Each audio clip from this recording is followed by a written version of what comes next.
Welcome to Supernatural Circumstances, the podcast where we take you down the rabbit hole into the fantastic world of the strange, the paranormal, and the unknown. I'm Morgan Knudsen. And I'm Mike Browne. It's time to dim the lights and settle in. Come along with us on this week's adventure. And we're headed north. We are headed north. A little to the west.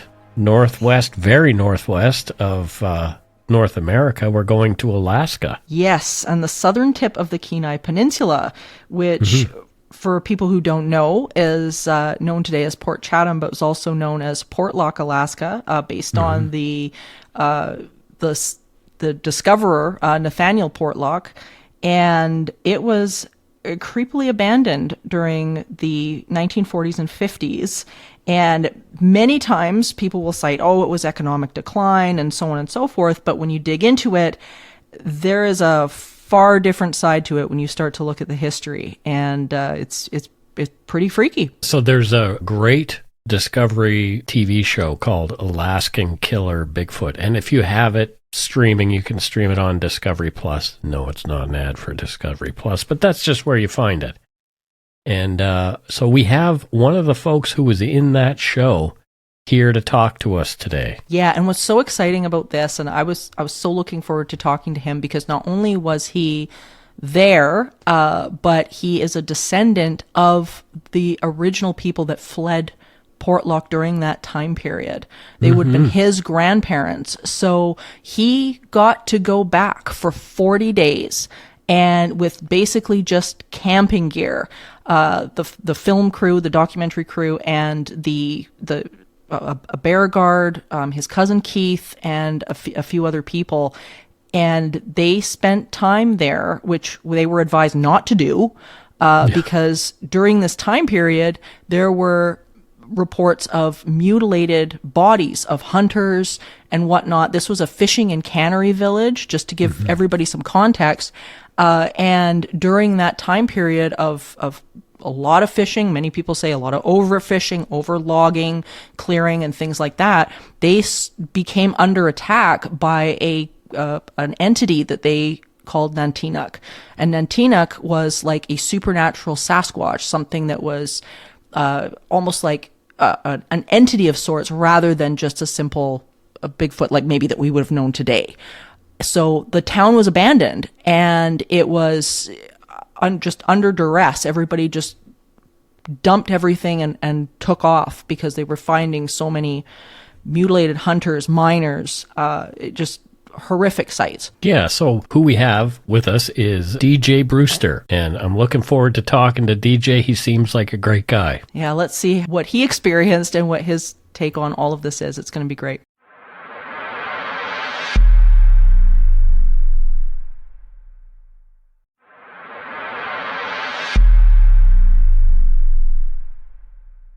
I couldn't be more excited about doing this today, because this is not only a subject that I've been really, really excited to talk about, but DJ, I've known you online for a while, and I know you've got just such an incredible story.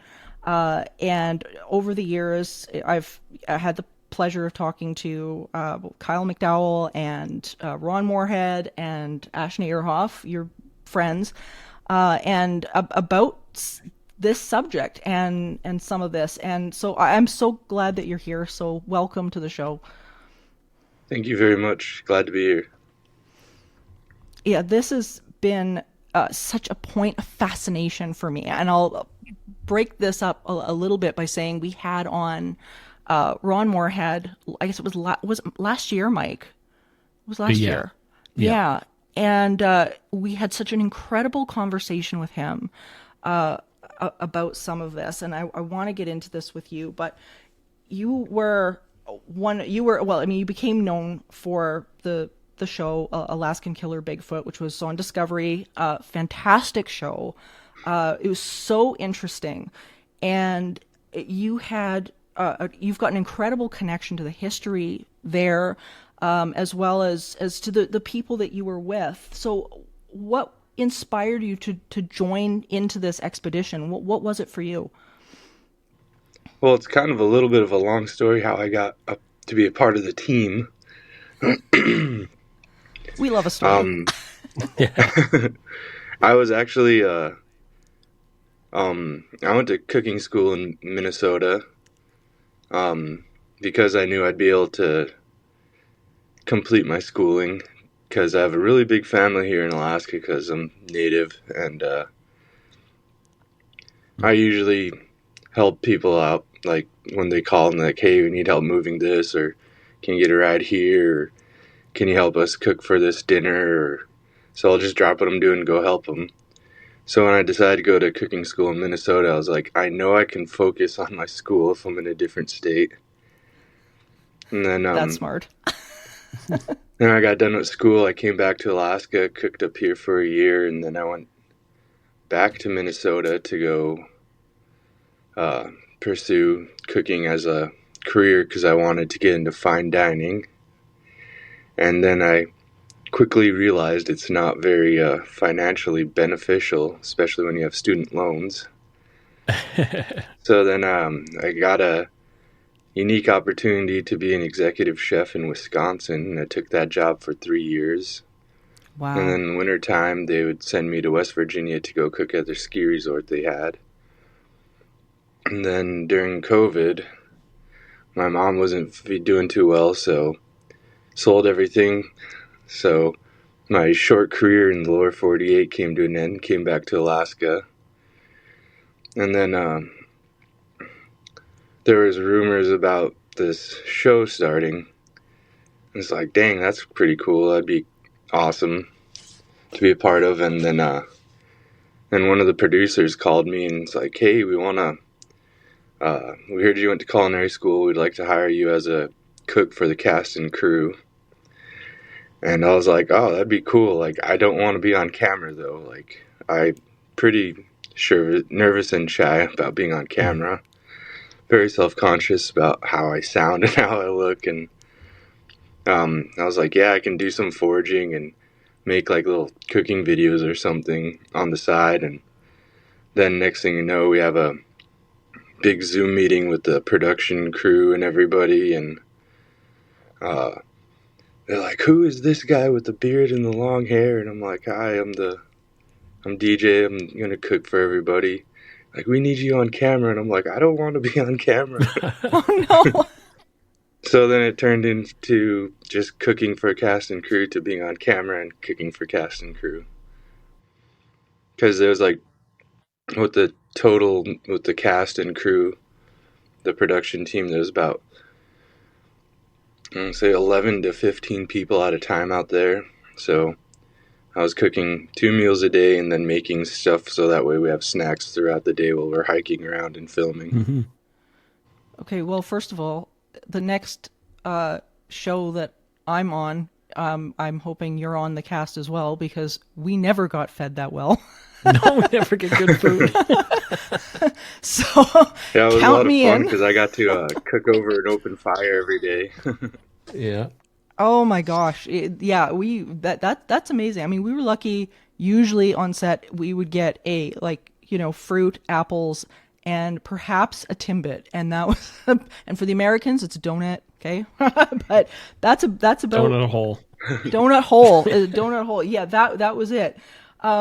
So what were your thoughts going into this? Like, I mean, this area has got a deep history behind it. What was your understanding of the area? Like, culturally, had you heard stories about this, or like, what was your understanding of going in?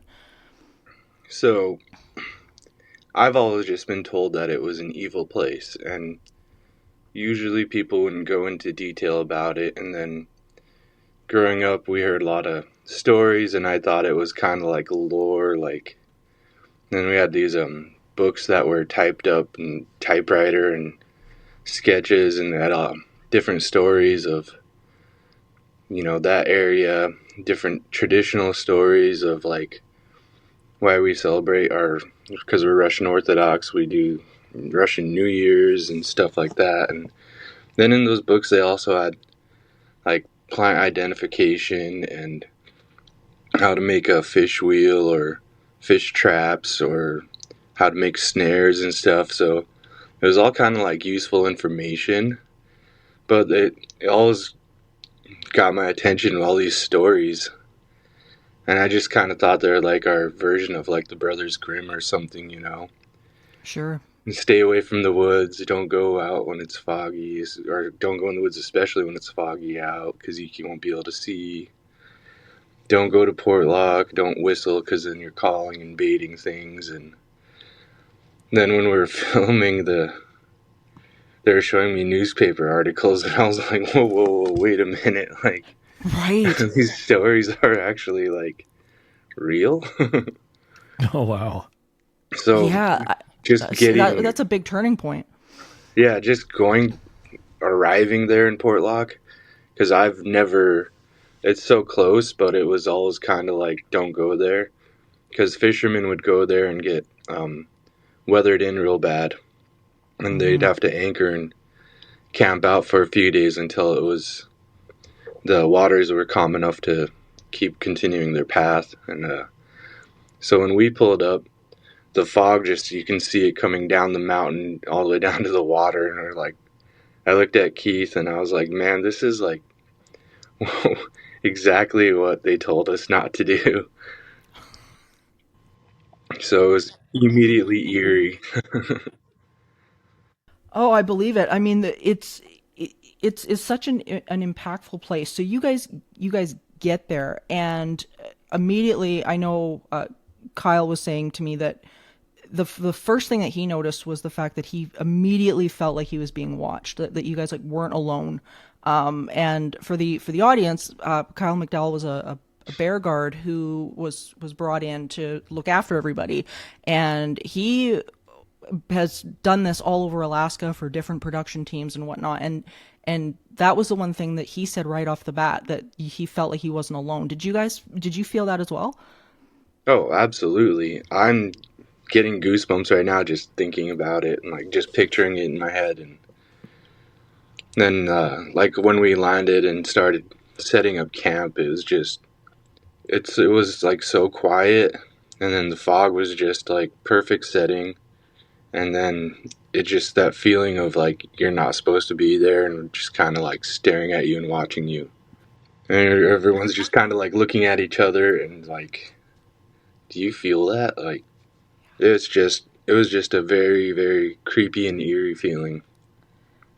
Oh gosh, yeah, and I know the feeling, because there's definitely parts of Alberta here where I am where I've had the same feeling. But I mean, this area is so. It's so remote. First night there, you guys end up in a cabin, one of the cabins that used to house somebody. I would imagine that looked pretty run down. And the first night was pretty harrowing, just in and of itself. Do you want to talk about that a little bit? So that first night, when we got there, it was fairly calm, but the wind started to pick up. And we were getting constant like 30, 40 mile an hour winds and gusts up to 80 miles an hour that first week alone. So it was really difficult to even try set up the tent, because everything was just kind of trying to blow away. And so Kyle went out and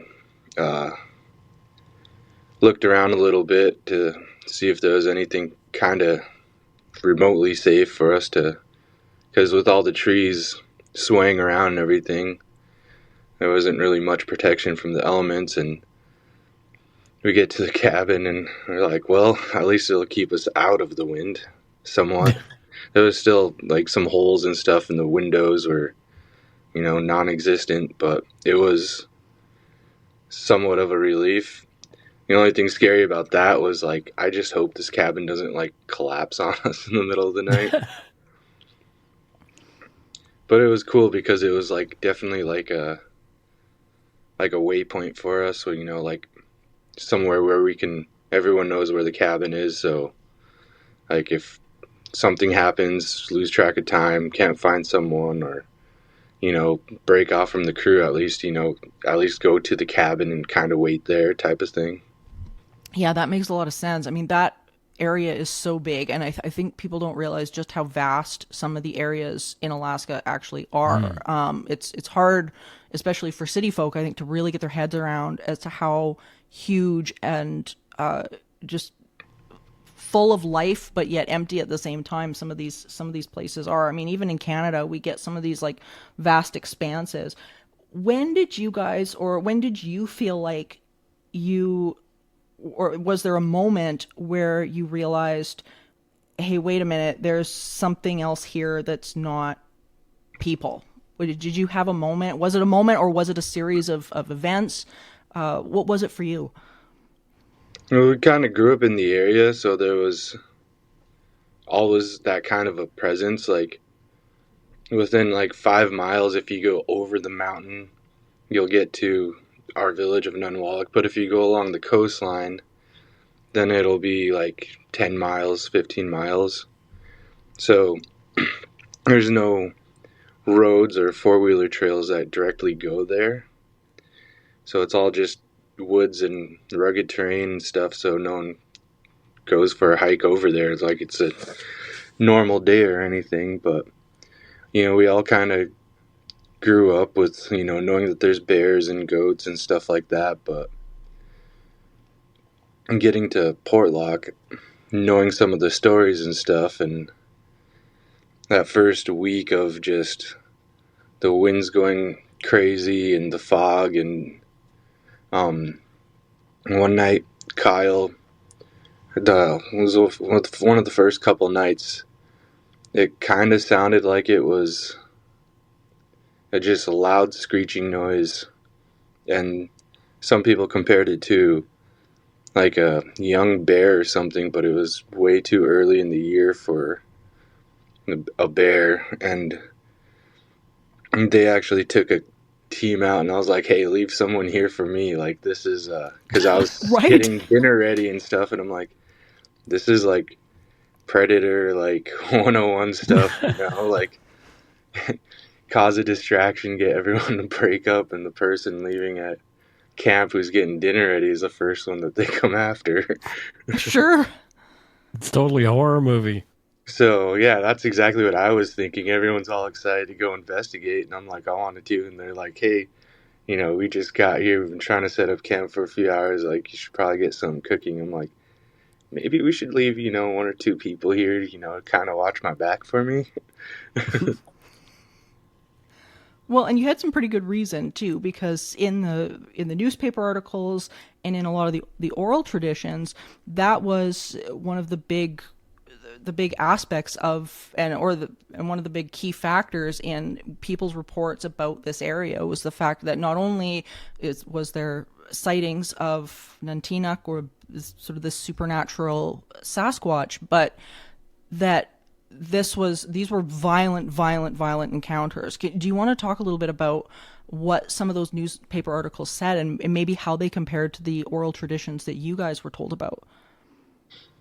So some of the articles and what I've heard is like people have gone missing, and like even experienced like hunter trappers who knew the area, and then in the springtime after the breakup season, there were limbs that were found in the river and lagoon nearby. Excuse me. And then there was one account where Hunter was said that a creature picked him up and pounded him on his chest, and then I guess somehow his dog was able to scare it off or something.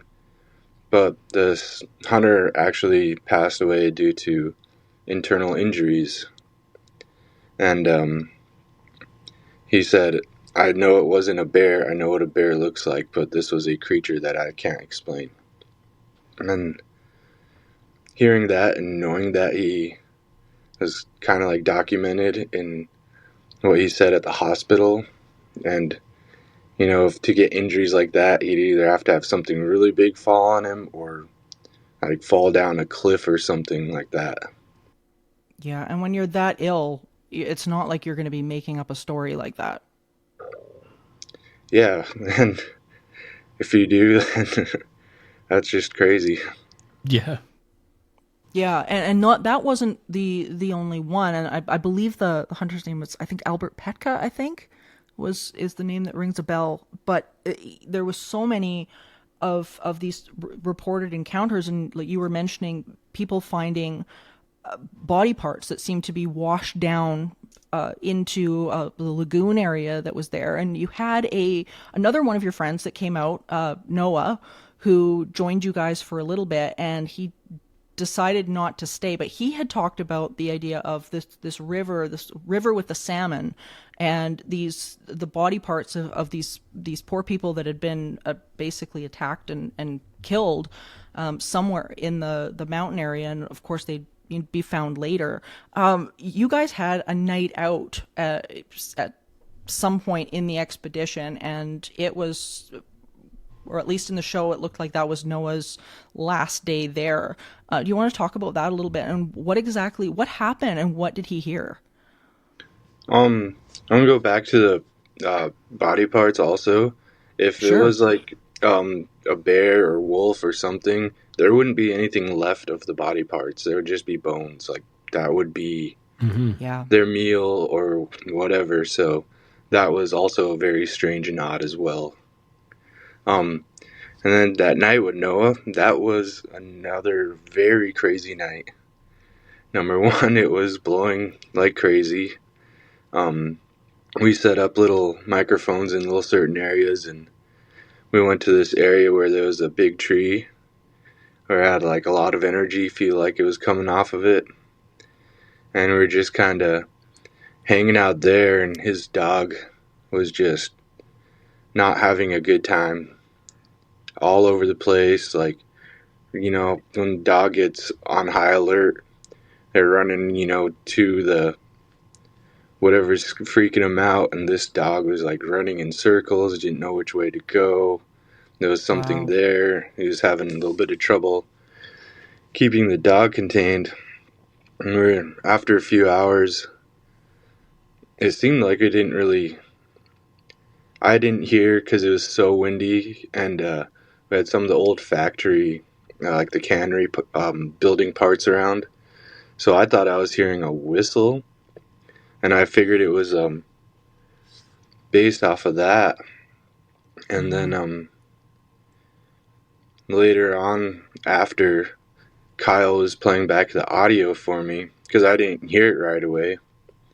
And he's like, hey, check this out. Like, did you hear that? Like, it sounded like there was something like whispering like right behind where I was sitting, and that was really, really weird because we're on high alert.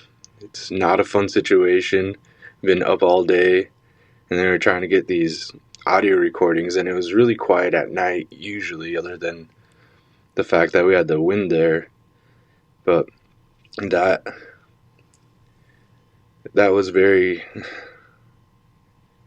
it made me think twice about what I was doing. Like, do I really want to, like, if the only emergency way out is hopefully one of the producer's satellite phones working right at that moment and we can get a helicopter out. Because I've heard stories that, bullets can't take down this Nantinaq. So, it's like, if it's a violent interaction, like, what do I do? Yeah. Well, and like we were saying, there's this strong history and like reason to be concerned about it. I know I've thought that myself in various expeditions and whatever that I've been on over the years, in regards to this type of phenomenon where you have an incident like that happen, and you figure out really, really quickly that you're not in control out there. It's not you anymore. It's you're really kind of at the mercy of whatever's going on around you. I mean, what did Noah take away from that? I mean, here he is, of course, having to deal with his dogs. I can't imagine what's going through his head. I don't know exactly. I just know that he was definitely having a hard time keeping control of his dogs, and he has like his own like dog team basically that he takes care of. So he wasn't able to keep a handle on. I believe it was Kobe that was with us, and he didn't like that feeling. He didn't like not being able to kind of be in control. Yeah. So that kind of helped his decision a bit. Plus, he also had his normal dogs that he had to take care of as well. So he wasn't able to be out there as long as he wanted to be. Yeah, no, that's fair. I mean, you run into something like that, and I mean, it does, like you were saying, makes you question, how dedicated am I to staying out here another couple of nights. You were mentioning the tree, and I think that was such a unique feature of this expedition. And when we talked to Ron Moorhead, he was mentioning the tree as well, that it was something that was so significant. I mean, it was one of these massive giant trees. This was an area that did a lot of logging, and most of the large trees at that point had been torn down for lumber and whatnot. And this tree, I think Kyle said he suspected it was around 1,000 years old. What was it about this tree? Can you talk about it a little bit and describe it for people, because it was very imposing. So like all the trees around that area, they look like they probably maybe 80 years old. They're not very big, especially compared to this large one. Like even before you see it while we were hiking through the woods, you just start like feeling like there's like an aura around it or something. But at first it was freaky because how large it was, especially compared to all the other trees in the area. And like growing up in the area, I've never seen a tree that big either. So like it's what I imagine what California redwoods look like. Wow. And it's just huge, massive. And at first that was kind of creepy, but it just had like an aura, and it was like another waypoint, somewhere like kind of like a safe point where you can go meet up if you can't make it to the cabin type of thing, because they're kind of close together but kind of far away. Like when you're hiking through the woods and going through a couple feet of snow, it's kind of hard to quickly meet at this point. Or if you get split up, you can have one group meet here and another group meet there, whichever one's closer. Yeah, Ron Moorhead, he was adamant about the trees playing a special role with Bigfoot, with Nantinaq, that there was a connection, there was an energy connection with them. What did he tell you about that? He didn't tell me particularly about that. I got to stay at camp quite a bit while they were going out, which kind of was not as fun the further we got into the show. I bet. Because it'd be like, oh, cool, let's go here. And they're like, we need you to make sure you have dinner ready. I'm like, one of these days I'm going to go out with you guys. But,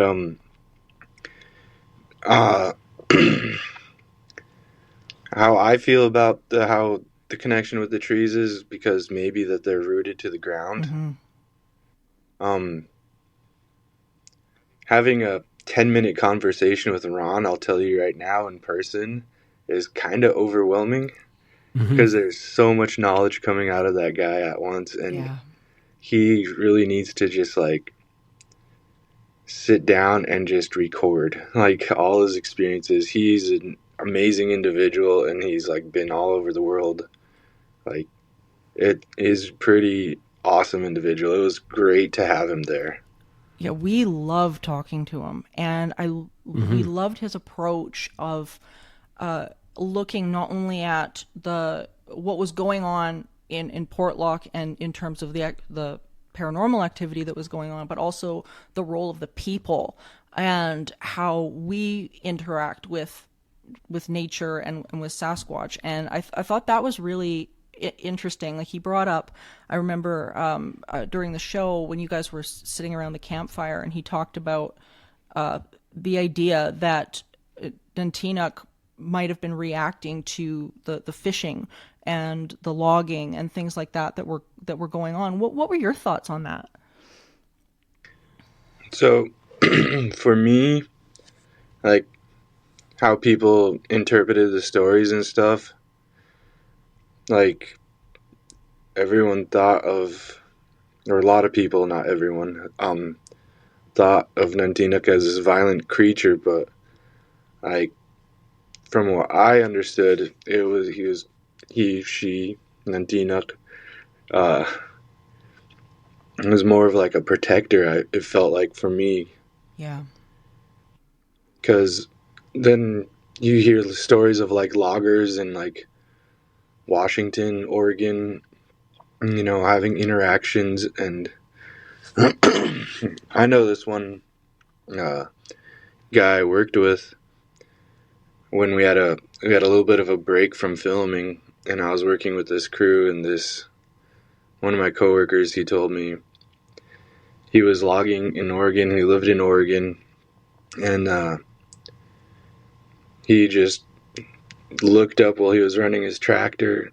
He said about 100 yards in front of him, there was one staring at him, and he's just like, "Oh, that is just crazy." Wow. And then he said it happened another time shortly after, and he decided to quit logging and move to Alaska. Oh, jeez. So he's just like, yeah, he's like, after the second time, I decided it was time to change careers. That's and impactful. He was in the military and stuff like that also, so he's not really scared of much. And it was, for him to be like, yeah, I think I'm going to go work in the oil field in Alaska now.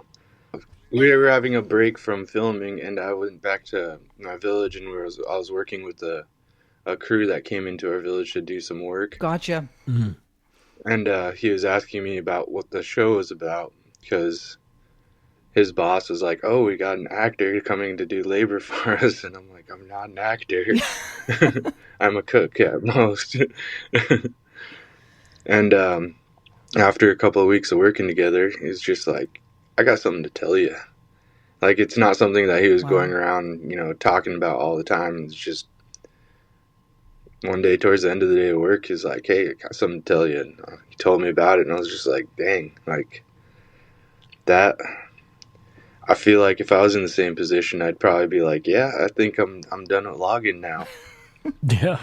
Yeah, I loved what Ron brought to the table, and I love what you're saying about this as well, is that just looking at the situation and the behavior and what you guys were seeing, when you had that realization that maybe this being was more of a protector, did it make you feel any better at night, or were you still looking over your shoulder a little bit?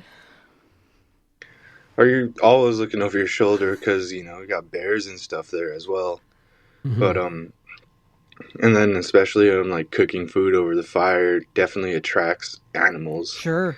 Just knowing the stories and stuff, then at first it was really kind of freaky, but then thinking about it, they really didn't have any really major problems until the area was kind of being developed for mining, logging, and fishing. And I feel like maybe it was like a greed, families are starting to maybe fight or something, I don't know. Mm-hmm. It got to a point where this entity had to step in and be like, that's it, you're not destroying this land. This is a special place. And I wish, like, the cameras didn't do it justice for that, how beautiful that area is. Like, I can see if anybody went there now and tried to go logging or, mass fishing, cannery setup, like, I'd be upset too. I would not be happy, because I've traveled around the country and stuff like that, and like, I've went to cities and seen different places, and like, I can never explain how beautiful that area is that we're from. You just have mountains and nature and ocean, and the ocean feeds us, the woods keep us warm, and it's just like almost like like fake when you describe it. It's just, Yeah. but it's like everywhere I've gone, it's like I've always like no matter where I'm working or whatever my goal is for the job, it's like I want to get back home and get back to my village. It looks incredible, and I know Keith at one point was saying that you guys were seeing the Northern Lights a lot. I mean, it's like absolute magic, and that was the one thing that really struck me when throughout the time that I was watching the show was that the area in and of itself just seems to hold that level of magic. Like, it doesn't seem a stretch to me at all that there were these paranormal type occurrences that were going on, because to me it's just, well, of course there's more magical things going on here. I mean, this is the exact setting that you read about in storybooks. Like there's this energy to some of these places, and I know like here in Alberta we find these areas every once in a while here as well, where you get there and we've got similar terrain to what you guys have in Alaska, and it carries with it I don't know how you explain it. But it's very special, and you're experiencing something special when you're there. Bite came out. I guess it was when were you here last, Mike? Oh God, last year. Last year in the spring. In spring, yeah, and we ended up in this one location, and in central Alberta, and it was so interesting because Mike had gone back to the hotel, and about an hour after that, myself and a couple of other researchers stayed out, and we were hearing Sasquatch whistling, tree knocks, all sorts of different things that were going on. But it was like everything just came alive, and the locals that are in the area just they just accept it. It's just this is just part of nature, and like you were saying, it's so magical. What do you think, or what do you hope that people take away from these encounters and maybe like your experience there? Because you were saying nature and balance is so important. What do you hope people take away from this? So one thing about like the Northern Lights, in that area of Alaska, like we really don't get to see the Northern Lights very often because they usually don't come that far south. Interesting. So being the time of the year when it was, and multiple times we got beautiful shows, it actually helped build more of like being there in Portlock, and like you're saying, kind of like magical. It was just like, what is going on? Like, we usually don't see the Northern Lights this often or this intense. Wow. So it was pretty amazing experience.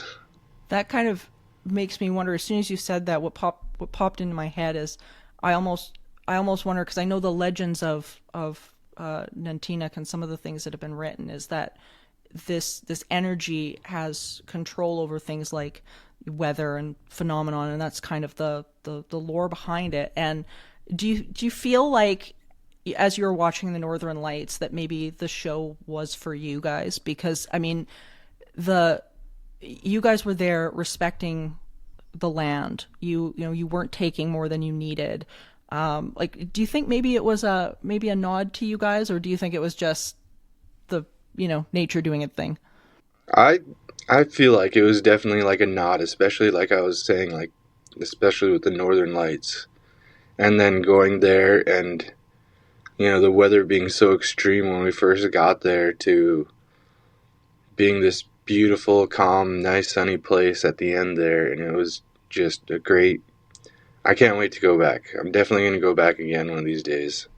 But the main thing, the reason why we went there was so that way we could, make sure that there is some resources that we could use, because, our village is kind of getting overpopulated. There's not enough people for the houses that are built, and can't kind of build them fast enough, and there's not much space to be able to build them because no one wants to do any clear cutting because we'll run into a bad situation like we did in the past. And Sure. we were kind of just wanted to go down there, kind of see if there's like the old water system or how it would work, or, see if we can kind of map it out, and, would it be possible to, at least build something down there again, because, if there's fish and stuff like that, we'd be able to, freshwater sources, we'd be able to at least get a few houses built down there and, help relieve the resources we have in Nantinaq. So that was the original reason for going, and we get down there and, you get this, you don't want to be there at first because of the weather and knowing everything. And then after, spending like a month down there, a little bit over a month, it was just like, I can see myself living here. Wow. Like at first I had nothing, I didn't want anything to do with it. I was like, this is just a bad idea. Grandma said not to come here, and Mom said it's not a good idea. But after a while, it was a lot more peaceful. And I will tell you what, one thing that I will always stick with me is when Ron came and brought his recordings with him, and we blasted the speaker at 3 a.m. That was so freaky. Yeah, tell us about that. They had to change the audio a little bit because it wouldn't come up on the TV, as that speaker was so loud. And then as we're flashing our lights in the woods, all the trees started shaking. It was a calm night, dead quiet. Trees started shaking, brush started shaking, birds started flying out of the trees, and it was just, I got real scared, like even more than pulling up to a foggy land. It was just like, all I can think is like, oh, this might be the night. Like, I was terrified.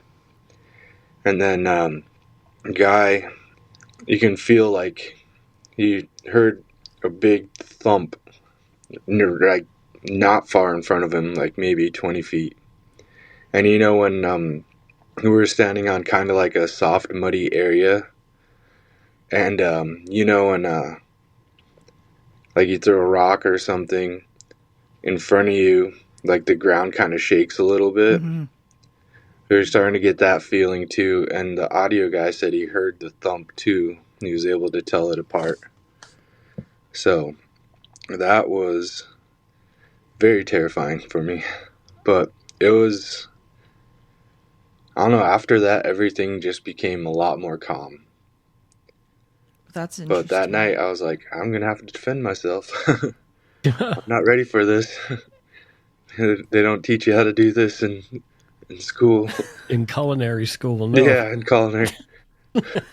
Well, and to give listeners a bit of context, Ron came with this huge speaker and his recordings from the Sierras when Ron did a number of expeditions into the Sierra Mountains, and he had he's got so many recordings of these beings, and you guys blasted those calls into the woods. And the one thing that he was saying, which has always unnerved me about exactly what you're talking about, that particular night, was the fact that a lot of it seems like a language, and they had a cryptolinguist. He had a cryptolinguist tell him that no, this is a language, and here we're blasting this language into the woods, and nobody knows what we're saying.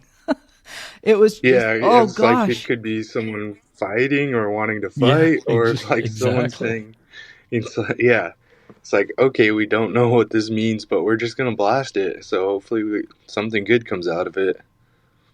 Oh my god, yeah, I can't imagine what you guys must have been feeling. I know in the past, I mean, one of my main areas of research has been dogmen here in Alberta, and that was one of the things that we would do every once in a while is set out these calls of recordings of that we've had and whatnot of Dogman, and kind of just let them play, and usually we've gotten a response from it, and it's really profound. I mean, but it's interesting that you were saying that at that night after that, everything seemed to calm down. Why do you think that happened?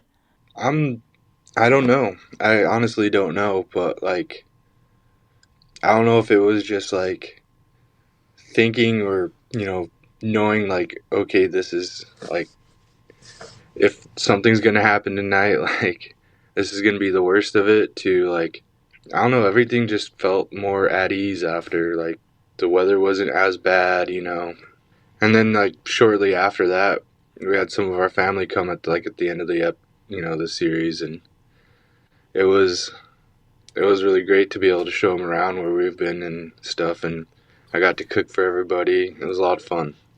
Yeah, what a great moment that is bringing people on board, because I mean there'd been nobody there for so long, and I love the fact that it ended with that celebration and that energy, because I know the one thing that I've found over the years, no matter what type of research that I'm doing, and especially with the Dogman stuff, interestingly enough, is that one of the things that they respond to so deeply is joy.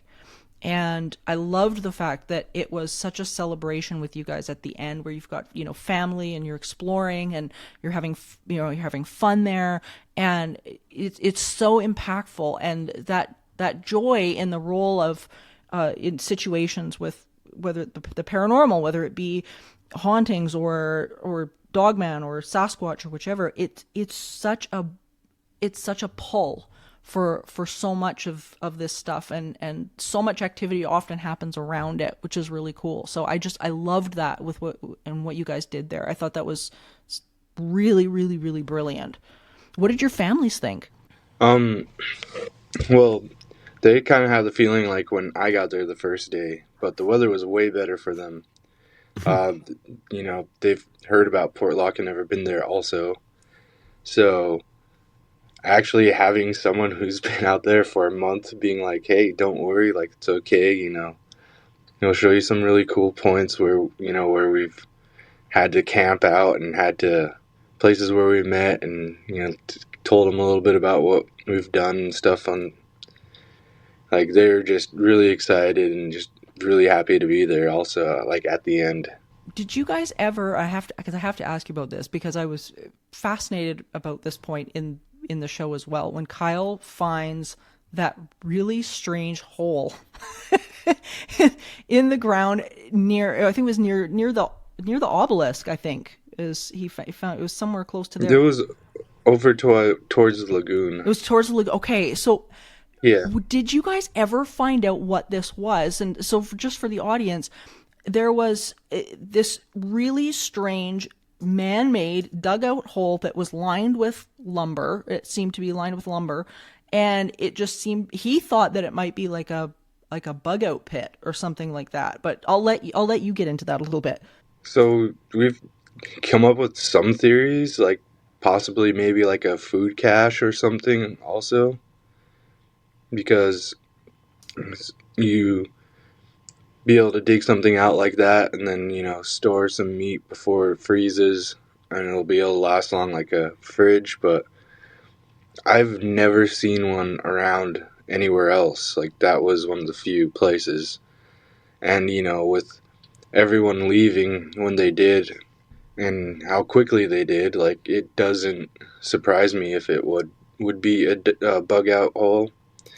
I know Ash went in there and dug around a little bit and see if we can see any like artifacts or anything like that, or just anything that was maybe left behind there, but we really didn't find much. Yeah, it's so strange. It's so strange. There's so many like unanswered questions about this place, and I mean, it's crazy. I mean, there was just seemed to be no end to it. Everyone just got up and left, so there was like no like map, nothing written down or anything like that. Like, everything's literally been kind of like handed down orally. Well, I think what you guys did was document some of this place when you went and did this show. I think there was, I mean, it was great. It was a great show for the show's sake, but I think there's something that happened that was really special, which is you guys got to document something that is going to be in lore and educate people for a really, really long time to come about this place, about this experience. I mean, to me, it's really significant, and thank you guys for doing it. Thank you guys for introducing this to the general population so that people can begin to understand your culture, the experiences that are there. That, I mean, otherwise we'll never get. We'll never be able to do that kind of thing. So I think it's amazing. Thank you so much. I agree with you 100% because, like I said, I just, heard these stories and then, never actually got to see it. No one went down to go take pictures of down there or anything. So it was definitely a cool experience and very unique, very terrifying all at the same time. Yeah, like you said, we were able to document it. So, if someone happens to get stuck in there while fishing, at least I can show them, this would be good for cover from the wind. This place, you can get fresh water from here. Over here, there's some edible plants that you can eat, and this is a good area where berry bushes were growing. So it would be able to definitely help document some of that and actually get to be able to showcase how beautiful it is. Like I said, I wish cameras can do how beautiful it is, do it justice how beautiful it is. No, absolutely. Cameras never do. I don't know what it is. It's just, we're meant to experience this stuff in person, I think. Cameras just, yes. Yeah, I mean, that's just, I think just nature in general, that's how it is. So thank you, DJ, so much for this. This has been so cool to talk to you and to experience this through your perception and your eyes. It's just been really, really, really awesome. You're welcome. Thank you for having me.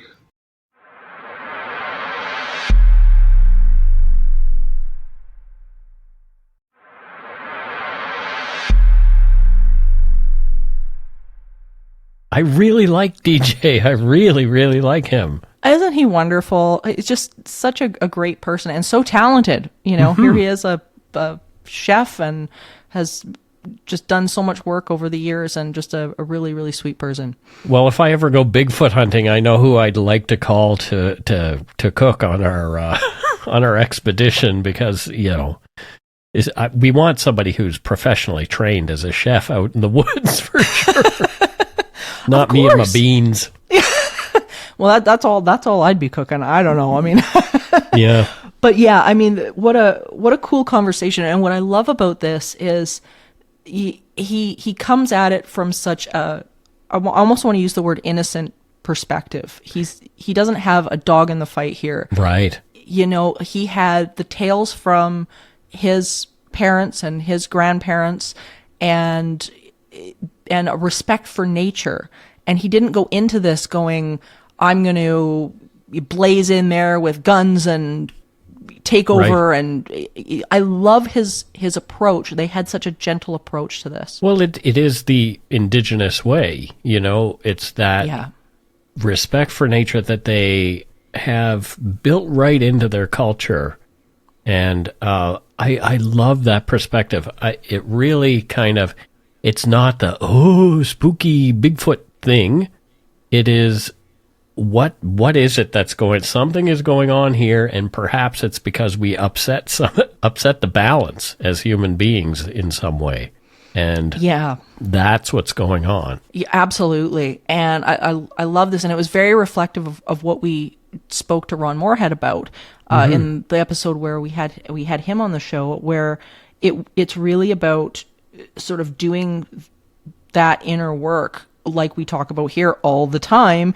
It's about doing that inner work and understanding our impact on what's going on around us. And I think there was nothing better to demonstrate that than what DJ walked away with and what he was able to experience. I mean, who would have thought that going into a place that had so many horrific stories and horrific things happening, and here he is saying, man, if I can go back, if I could put a cabin up there, I'd live there in a second. What a story. I would like to live sort of out further in the middle of nowhere. I'm not talking like Unabomber-esque, away from everybody. But, in a smaller community where everybody knows everybody and that kind of thing, and people rely on each other a little more for things, there's something about that sort of living that makes you feel more in touch with what's going on around you, Here in the city, we just kind of get lost and in the hustle and bustle, and you forget that there's a whole big wide world of stuff going on around us. Totally. And I think that was such a big lesson with this entire thing, which is how are we connecting with nature on a regular basis? How are we checking in with ourselves? How are we checking in with reconnecting to that spirit? And like in so many of these paranormal type cases, like I've always found that the spiritual stuff that's going on around us, include whether it be a haunting or whether it be Nantinaq, it's such a deep reflection of what you've got going on within you, whether it be yourself or culturally or whatever. And I think nature and that spiritual supernatural side of things has a way of checking us, and I think that's, to me, what happened here with Portlock, where it checked you. And when that energy changed, when DJ and Ash and Keith and Kyle, when they shifted their perspective, it responded so fast. And, to the point where they were able to bring their families back and show them Portlock and introduce, that wouldn't have happened back in the, 40s and 50s. Here you had people running. What a just phenomenal. Yeah, it's interesting how spiritual things can have a big impact on daily life if you're paying attention. Yeah. We were talking a little bit before the show about things that people just kind of brush off. You don't really know what's going on with you unless you're paying attention to it. You could say, oh, I had this experience and it was just that. But if it has no meaning for you, then it has no meaning for you. But there are experiences that you have that perhaps can be even profound, and they seem so mundane. Yeah, there's an amazing Shaolin monk that I follow on Instagram, and one of the things that he has said over the years is that it is the little things. And if you don't acknowledge and nurture the little things, then the big things you'll be oblivious to them. You won't receive them either. So it's always comes back to the small things and understanding just the nuances of what this world is trying to show you.